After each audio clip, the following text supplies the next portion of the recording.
Hello friends, welcome to taste to eat with Rani. இன்றைக்கி நம்ம பார்க்க போகிறது ரொம்பவே சுவையாக சுலபமாக செய்யக்கூடிய சுறா புட்டு எப்படி செய்யுதுன்னு பார்த்தலாம். இது வரைக்கும் நம்ம சேனலை சப்ஸ்கிரைப் பண்ணாதங்க, சப்ஸ்கிரைப் பண்ணிவிடுங்க.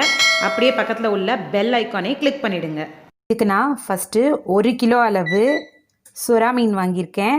சுறா மீன் நான் தோல் உரிச்சே வாங்கிட்டு வந்துட்டேன். அதனால் இந்த மாதிரி ஒயிட்டாக இருக்குது. நீங்கள் தோலோடு வாங்கினாலும் பிரச்சனை இல்லை. இது வேக வச்சதுக்கப்புறம் நீங்கள் தோல் உரிச்சு எடுத்துக்கலாம். இப்போ நான் இதில் 1/2 டீஸ்பூன் அளவுக்கு மஞ்சத்தூள் எடுத்திருக்கேன். இதை இப்போ உள்ளே சேர்த்துக்கலாம். அடுத்ததாக தேவையான அளவு உப்பு இதெல்லாம் சேர்த்துட்டு ஒரு தடவை கலந்து விட்டுடலாம். இதெல்லாம் இந்த மாதிரி மிக்ஸ் பண்ணதுக்கப்புறமா இதில் மூழ்கிற அளவுக்கு தண்ணி ஊற்றிக்கிறேன். இந்த மீன் மூழ்கணும், அந்தளவு தண்ணி ஊற்றினா போதும்.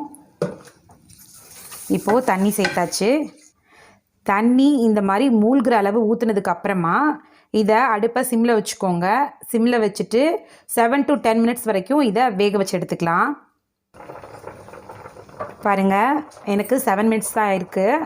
எதனாலனா ரொம்ப தின்னாக போட்டதுனால மீன் கொஞ்சம் எனக்கு சீக்கிரமாக வெந்துருச்சு. இப்போது ஸ்டவ் ஆஃப் பண்ணி தண்ணி வடித்து மீனை தனியாக எடுத்து வச்சிடலாம்.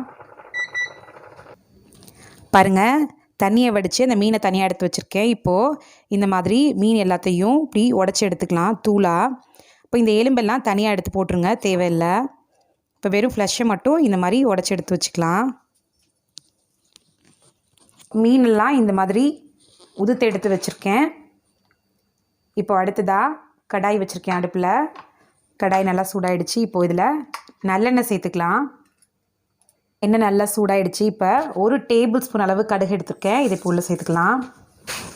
கடுகு பொரியட்டும். கடுகு நல்லா பொரிஞ்சிருச்சு. இப்போது கருவேப்பிலை எடுத்து கழுவி வச்சுருக்கேன். இப்போ இதை உள்ளே சேர்த்துடலாம். பொரிஞ்சதுமே அடுத்ததாக 5 பச்சை மிளகாய் அளவு எடுத்துருக்கேன். இதை இப்போ உள்ளே சேர்த்துடலாம். நீங்கள் காரத்துக்கு ஏற்ற மாதிரி, உங்களுக்கு காரத்துக்கு ஏற்ற மாதிரி நீங்கள் கூட்டவோ குறைக்கவோ செஞ்சுக்கலாம். லைட்டாக பச்சை மிளகாய் வதங்கட்டும்.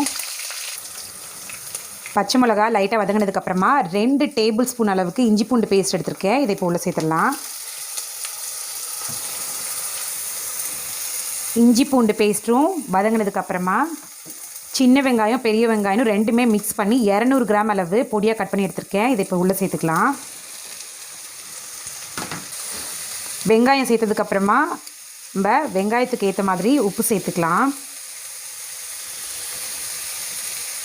வெங்காயத்துக்கு அளவாக உப்பு போட்டாலே போதும். ஏன்னா ஏற்கனவே மீன் வேகும்போது அதில் உப்பு போட்டு வேக வச்சுருக்கோம். அதனால் உப்பு அதில் இருக்கும். இப்போ வெங்காயத்துக்கு அளவாக மட்டும்தான் உப்பு சேர்த்துருக்கோம். இப்போது வெங்காயம் நல்லா வதங்கட்டும். பாருங்கள், வெங்காயமும் இந்த அளவு நல்லா வதங்கிடுச்சு. இப்போது நம்ம உதுத்து எடுத்து வச்சுருக்க மீனை உள்ளே சேர்த்துக்கலாம். ஆல்ரெடி மீனில் மஞ்சத்தூள் போட்டு தான் வேக வச்சுருக்கோம். அது இல்லாமல் இப்போவும் ஒரு 1/2 டேபிள் ஸ்பூன் மஞ்சத்தூள் சேர்த்துக்கலாம். இப்போ எதுக்காக மஞ்சத்தூள் சேர்க்குறோன்னா, அந்த மீனோட கவிச்ச ஸ்மெல் இருக்கவே இருக்காது. அதுக்காக தான் திரும்பவும் மஞ்சத்தூள் சேர்த்துக்கிறோம். மீனை இந்த மாதிரி உள்ளே சேர்த்து 5 மினிட்ஸ் நல்லா வதக்கினதுக்கப்புறமா ஃபைனலாக இப்போது நம்ம மிளகுத்தூள் தூவிக்கலாம்.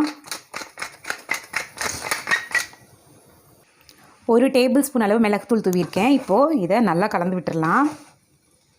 இந்த மாதிரி எல்லாமே நல்லா கலந்ததுக்கப்புறமா இப்போது மல்லித்தலை எடுத்து பொடியாக கட் பண்ணி வச்சுருக்கேன். இதை இப்போ உள்ளே தூக்கிக்கலாம். எல்லாத்தையும் ஒரு தடவை நல்லா கலந்து விட்டுடலாம்.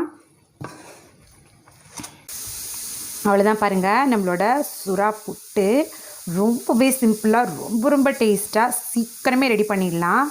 கண்டிப்பாக நீங்களும் ட்ரை பண்ணி பாருங்கள். ட்ரை பண்ணி பார்த்துட்டு எப்படி இருக்குன்னு கமெண்ட்டில் சொல்லுங்கள். இந்த வீடியோ உங்களுக்கு பிடிச்சதுன்னா லைக் பண்ணி, ஷேர் பண்ணி, கமெண்ட் பண்ணி, மறக்காமல் சப்ஸ்கிரைப் பண்ணிவிடுங்க. தேங்க்யூ ஸோ மச் ஃபார் வாட்சிங்.